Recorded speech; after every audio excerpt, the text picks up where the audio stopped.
Yo, yo, yo. Welcome to the NS9 Postgame Show. I'm your host, Anthony DiNardo. With me, we got Connor back Hi. for another wonderful game, Connor. I think welcome is too positive of an adjective or of a modifier to use for this. Fair enough. It's too positive.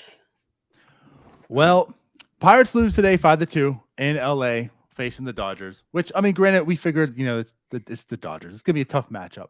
Kershaw was slated to go, but that ended up not happening. So you start thinking it's a Mitch Keller start versus Keller. Tough matchup. Now there's a player by the name of Michael Grove pitching. So Connor, we're going to score runs, right? No, not at all. That would be the Pirate thing. Actually, I have more faith if Kershaw did play, the Pirates would have scored more runs.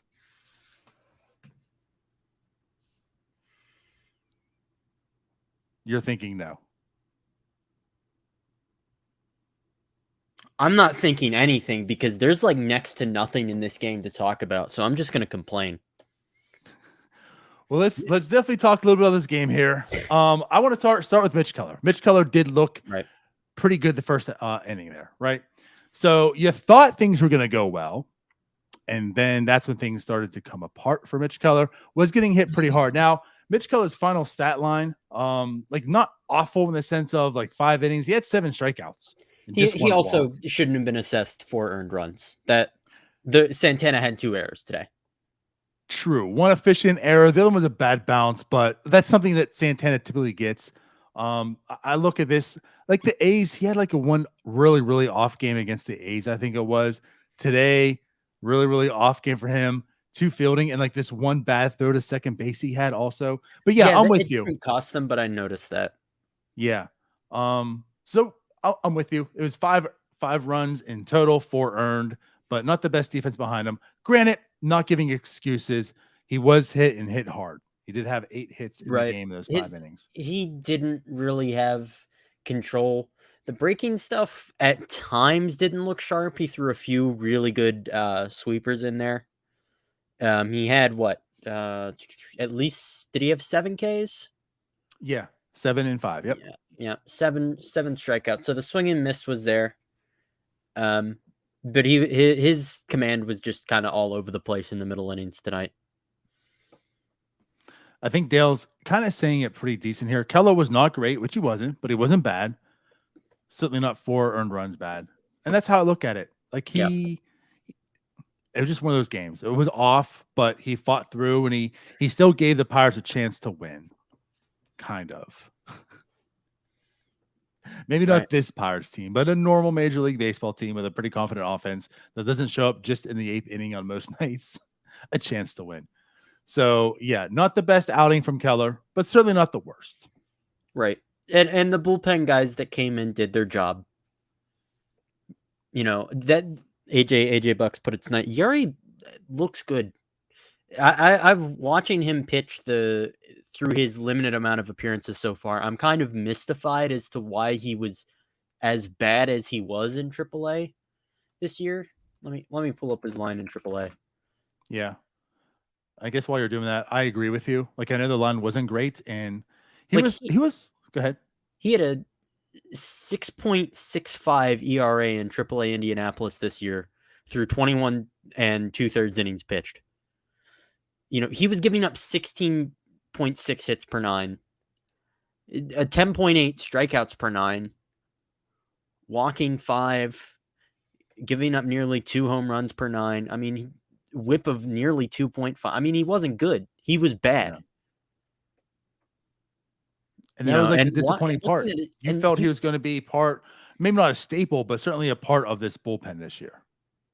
Yeah, and you watch his stuff, and it's like his stuff isn't like it's not elite stuff, but he has some major league quality pitches in his arsenal.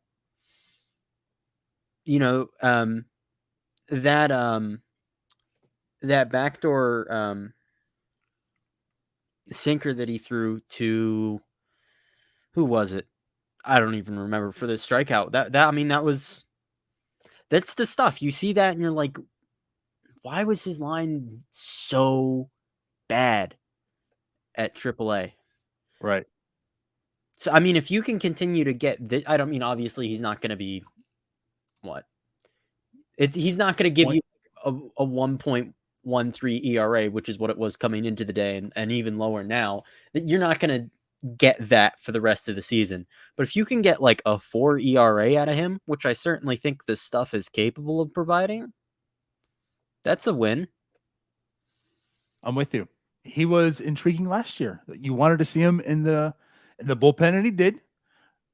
It didn't end so well. I know he had that one really, really bad outing, which skewed a lot of his numbers, and of course got injured. But like coming That into was a this back year, injury, wasn't it?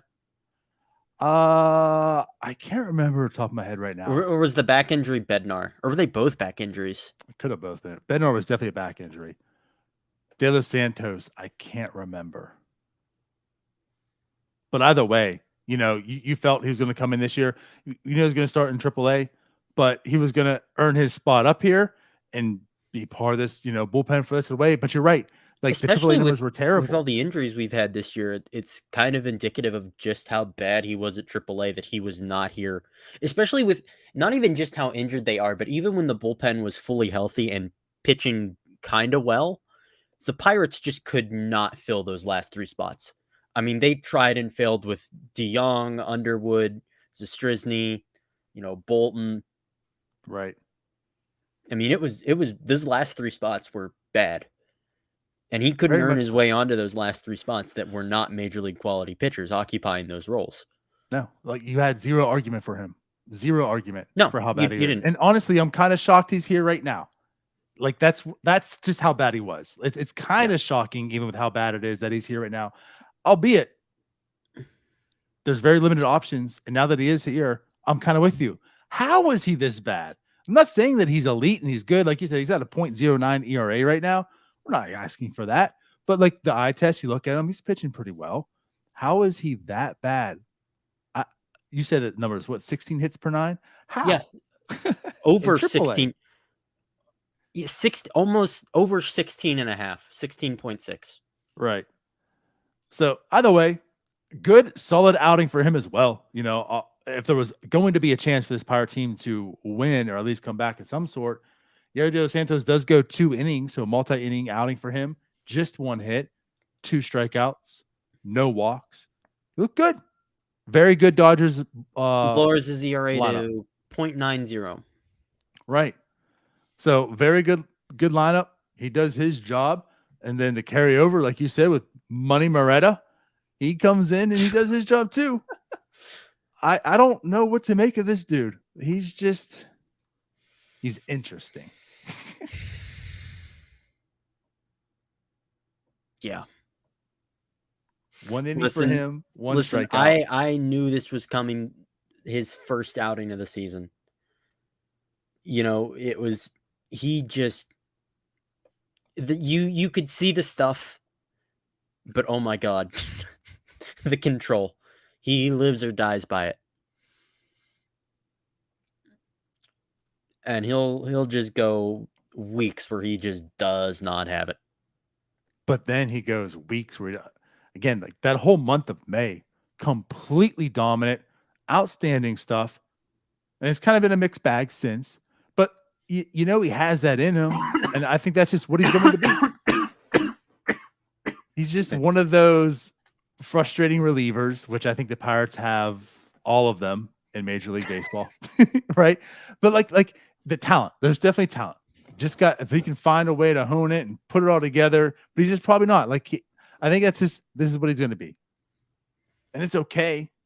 You got to find better back end, bullpen guys. But for a middle relief, it's not much more you can really, really ask for unless you're trying to go back to like the 2013, 14, 15 Pirate bullpens where it seemed like everyone was just elite. Yeah, they were getting sub 2 ERAs out of Jared Hughes. Right. So, right. Yeah. Like with Moretta, just kind of is what he is. He gives you a lot of solid, outings, and he just doesn't have it and walks a lot of people or whatnot. But today, very good outing for him. Again, 1 inning, 1 strikeout, no walks, no hits. So that's what it was. Like Mitch Keller meh, but it was enough to at least keep the Pirates in the game against a very good Dodgers offense. It was just on the other side. Like the offense just wasn't there. Yeah. In total,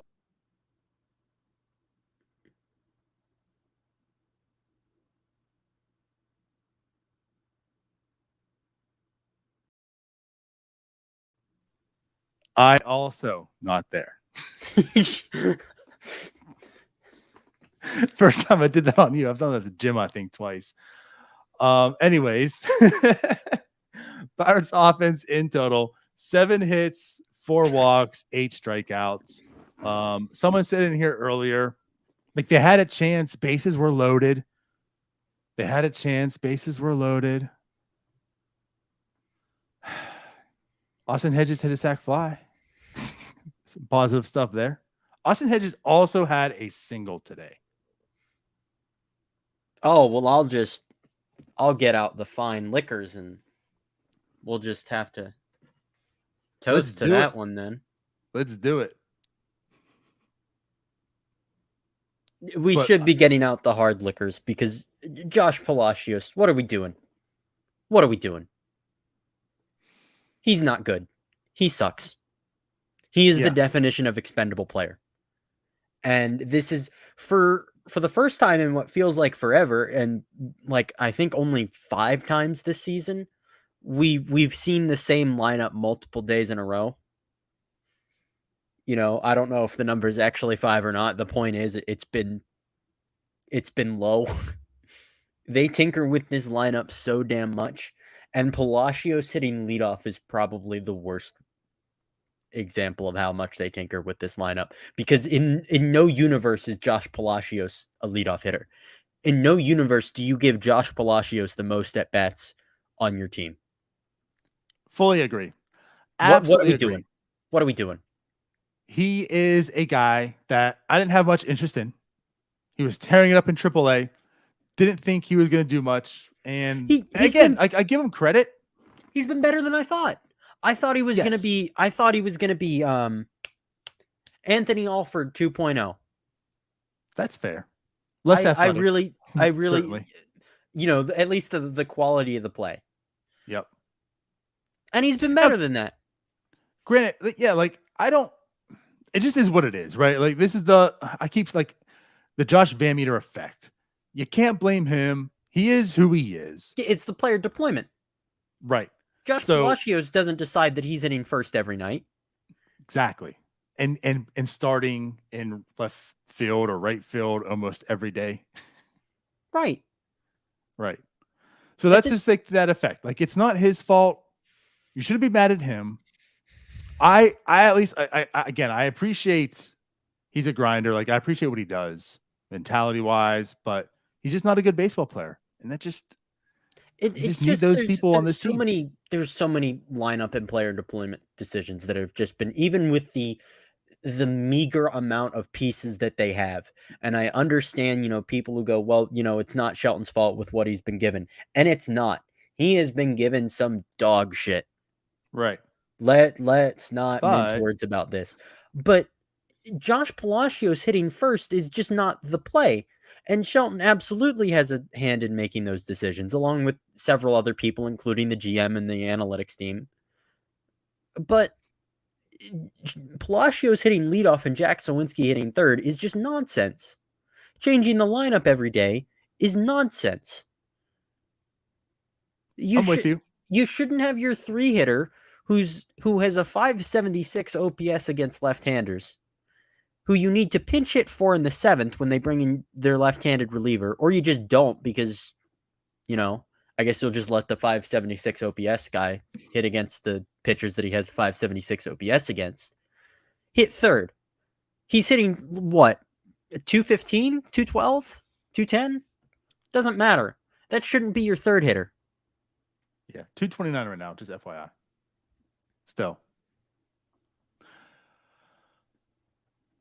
I mean, there's not options. There's not a whole lot of options. There isn't. I feel like a broken record right now.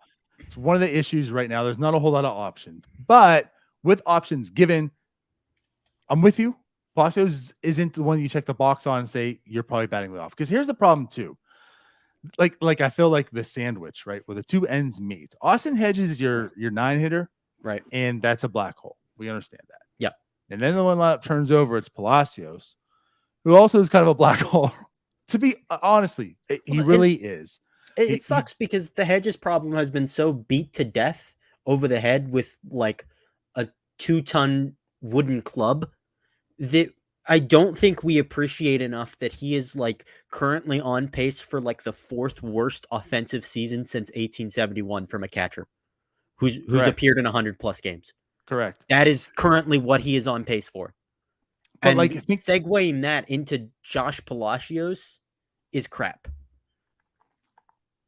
Think about like the argument was in the offseason heading into, opening day and such, how now granted, again, like he has not performed, especially to the level I think a lot of us almost expected to, but the argument was G1 Bay should bat 9th, right? To give you almost like that pseudo second leadoff hitter, right? You bat him 9th, you have Onel Cruz come up, and you have a very good top of the lineup there.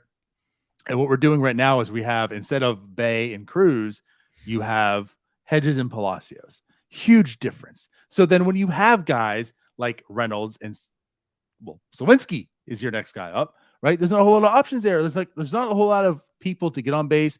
There's not enough guys to drive in. There's just nothing. There's no fluidity here. There's no good parts together, especially when they're all broken up. So like to your point here, when you have Reynolds, who's not producing as well, like he hasn't performed now. He's been injured, but since come back too as well, not producing the best. You have Sawinski there in the 3 hole, we know what Jack Sawinski is. Santana has been playing a lot better offensively, of course, recently. Yep. Davis has been pretty much performing since the call up, but like Davis was in the 3 hole. Like you had some, like there was Kutch and then Davis. You had at least 2 guys back to back who were performing, who could give you some runs. And then they just decided, what if we didn't do that? Right. So like your argument is very, very fair. Palacio, even if Palacio is in the leadoff right now, but if you had like Reynolds, Henry, what's and then kind Santana, and then maybe your 5th guy is Sawinski at that point. Like there's some sense of a lineup in that you might be able to score some runs, but they're not in the most advantageous order. Davis, Reynolds, and Kutch have all been on a lineup together, right? Once, once, right? Yeah, I was trying to remember. Could be twice. There could have been one other time when Reynolds was healthy before the stint. Yeah. But it's not often. And so again, tonight, Kutch day off really hurts this lineup. Yeah. Really hurts the lineup. They need Cruz back, man. And that's the other thing, because G-Man Choi's coming back. Where the heck does he fit in with this roster, man? Because I expect him to be... He might be back for the Diamondback series. I don't think he'll be back for this one. I think he might rejoin the team for the Diamondbacks and then get in a few games. I don't see the fit. I mean, obviously you can platoon him with Santana at first, but like... that it's just it's the roster construction. It's just bad. It's going to be interesting. I mean, Palacios should be the play. It just should be to get Connor Moore in the outfield. Yeah, like that should be the play in my mind. But we'll find out. Because Troy, you can't put Troy at DH. Because McCutchen has a WRC plus of 130. He's like the 25th most productive hitter in baseball. And they're just simply not putting him in the outfield. Like he's not playing the field to do so. Because he's got the elbow thing that's prevented him from playing there pretty much all season. And we know he's not going to go on an IL stint to get that right. So you're right. They're platooning first base. And Kutch still gets his day off here and there. So like they'll be... So a look into with Troy on the roster, they'll have no real shortstop, 2 first basemen who are pretty much limited to be playing first base, 2 left-handed center fielders who aren't good center fielders, like a catcher playing right field, 3 catchers. I And don't the know, catcher man. who's I actually the don't know. primary catcher is having the 4th worst season for a catcher ever. And this is before Endy's eventual call up, probably, who's a catcher slash first base slash second baseman, I guess, who hasn't played second base like at all this year in AAA. Oh, well, I mean, that's more of like a, hey, look what party trick I can do than like actually he's a second baseman. But again, like to your point, that's before even Endy comes up. Yeah, I don't know. But like other thing I do want to talk about, kind of getting into the construction here also. The middle infield has just been awful, just completely awful. Now Cruz getting hurt is that was huge. yeah. Right. But then it's like someone has to step up. And it looked like Cadastro, looked like Rodolfo Castro was going to do that. He was playing very, very, very well offensively at the beginning of the year. But clearly shortstop was not the defensive position for him. But he's looked awful offensively lately. Now I know today he did have the one hit and the walk. So, but a couple of strikeouts. Oh no, a couple of strikeouts as well. Didn't look great today. It certainly hasn't been good for Bay. It hasn't been good for Marcano. Nick Gonzalez is here right now. We see the reasons why you're nervous about him, but then he also comes through. Like the book's still open. I want to see more from him. I feel like once pitchers are familiar with him, he's not going to be successful at this level. And that's like obviously the safest bet in the world, because there's, I can name on one hand the number of players in the last 20 years that have put up strikeout numbers at that level at like multiple minor league levels and found major league success. Right. I can't make the counter argument for you. I've been very, very nervous about Nick Gonzalez. Yeah.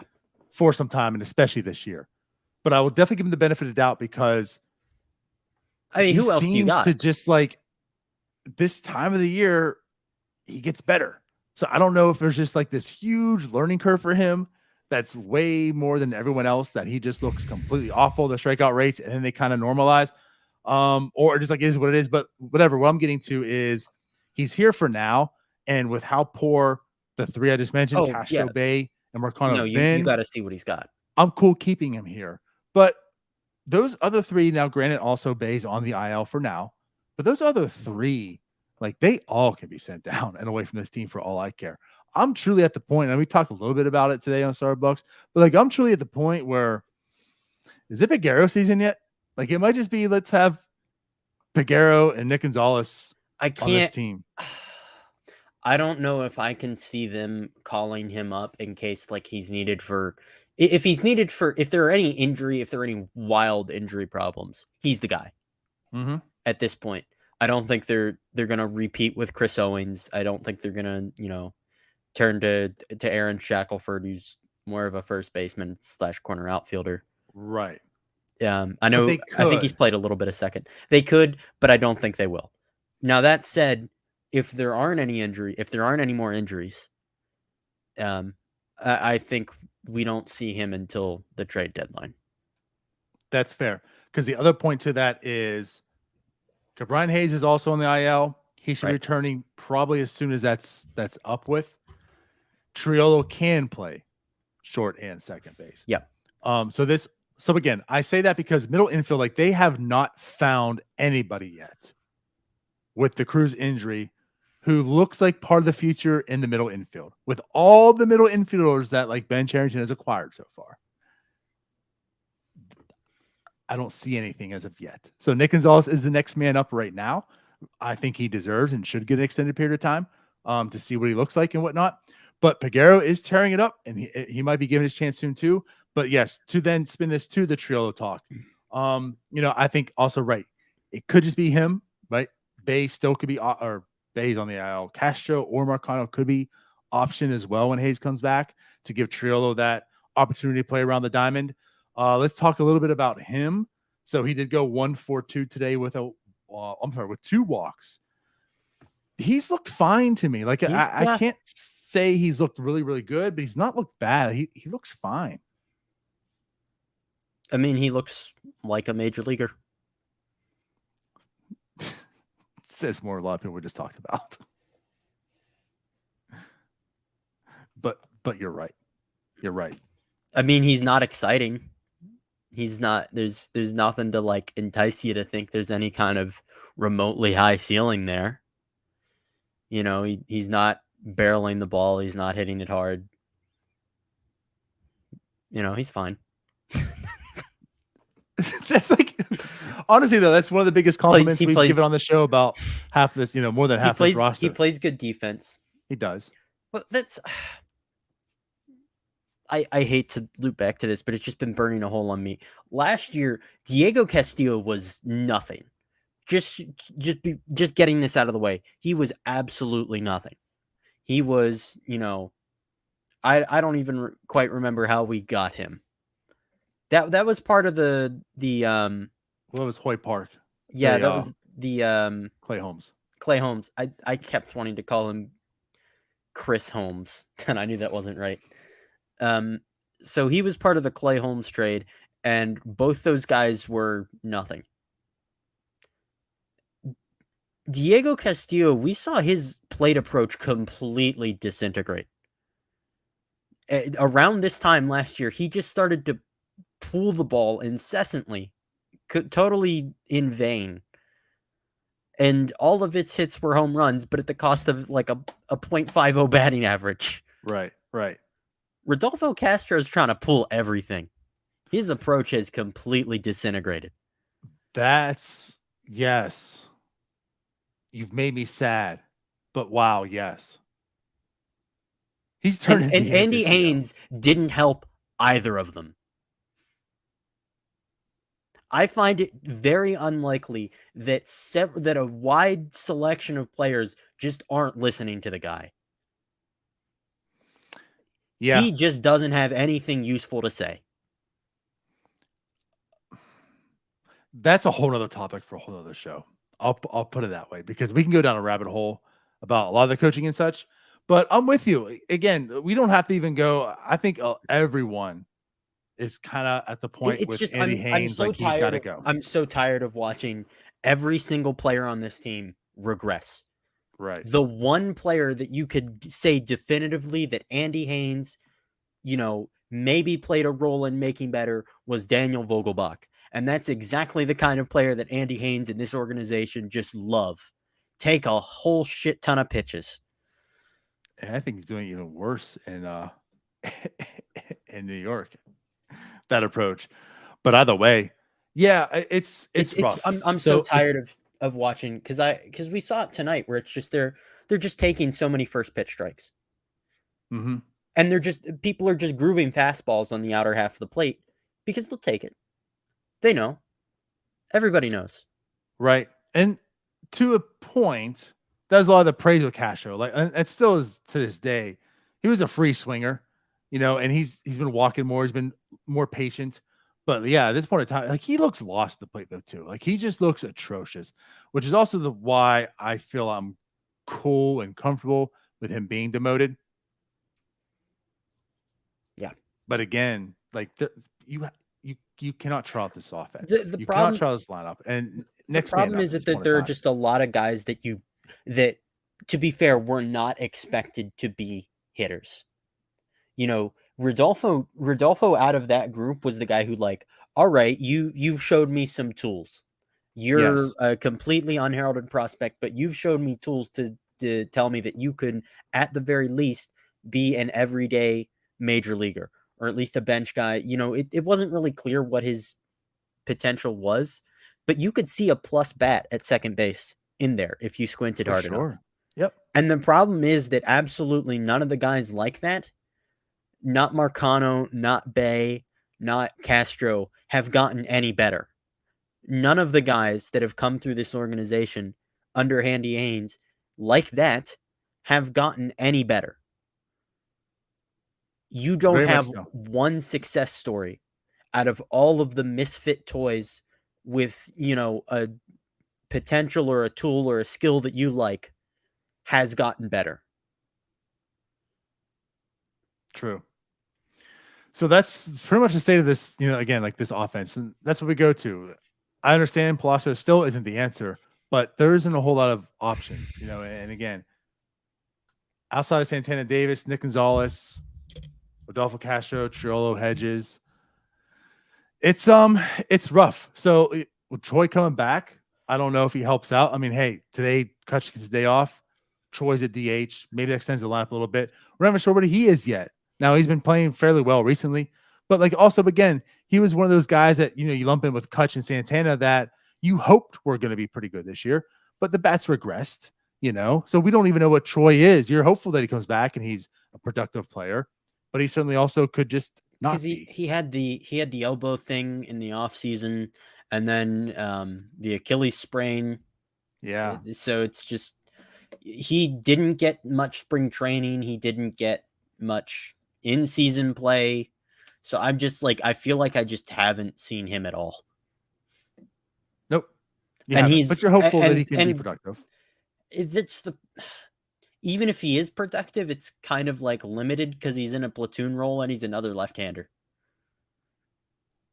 So bring them all on. We don't worry about roster construction. Come on, Connor. Anyways, let's start wrapping this up and get out of here. Yeah. So the Pirates again, of course, as mentioned, lose 5-2 to the Dodgers. So I had 3 oral chemotherapy pills to take last night, and that was a more enticing prospect than watching this offense. Well, the good news is it's the 4th of July, and I nor you will be doing a post-game show on the 4th of July. I'm going to also let you know that I will not be watching the game. I'm going to be enjoying the 4th of July, so my day is going to be good. But with that said, I'm sure the Pirates will have like a no going tomorrow somehow or another and defeat the Dodgers. But anyways, Connor, let's get out of here. Appreciate you coming on. Appreciate you for sticking around watching this game. Appreciate everyone else for being up watching us talk about this game. But we'll talk to you tomorrow. All right. Peace. Bye-bye. Hey, you all. Thank you for watching. I know we try to provide the most entertaining content that we can, and we'd love to spread it to as many people as possible. So I know it doesn't seem like a lot, but if you could take the 5 seconds to like this video and subscribe to the page, it helps out so much more than you know.